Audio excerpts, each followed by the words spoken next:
বাংলাদেশ জাতীয়তাবাদী পরিবার new York সিটির উদ্যোগে শহীদ রাষ্ট্রপতি জিয়াউর রহমানের ৪৫তম শাহাদত বার্ষিকী পালন করা হয়েছে। ব্রুকসের এক পার্টি সেন্টারে অনুষ্ঠানে অংশ নেন বিপুল সংখ্যক নারী পুরুষ।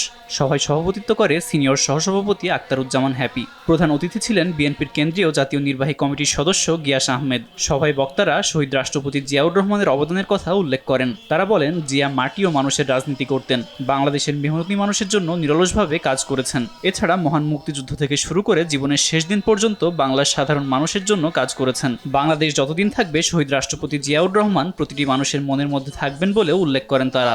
শহীদ রাষ্ট্রপতি জিয়াউর রহমানের আদর্শের সংগঠন বাংলাদেশ জাতীয়তাবাদী দল তথা বৃহত্তর নোয়াখালী জাতীয়তাবাদী দলের পক্ষ থেকে আপনাদেরকে জানাচ্ছি রক্তিম সালাম, শুভেচ্ছা। এবং জিয়াউর রহমানের আদর্শ শুধুমাত্র মুখে না বলে অন্তরে লালন করি এবং বিশ্বাস করি, কর্মে প্রমাণ করি। খেয়াল রাখতে হবে, শত্রুর কিন্তু কোনো শেষ নেই।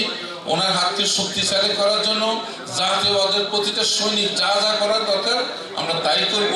৪৫তম শাহাদত বার্ষিকী উপলক্ষে যারা এই অনুষ্ঠানের আয়োজন করছেন, বিএনপির পক্ষ থেকে ধন্যবাদ জানাচ্ছি।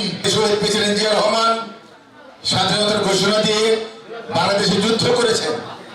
শুধু যুদ্ধই করেননি, তিনি যুদ্ধ সংগঠিত করেছেন।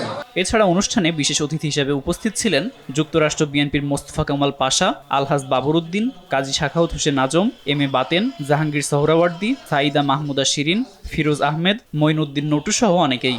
আমরা একটা পরিবার নিয়ে থাকতে চাই। আব্দুল মালেক, RTV।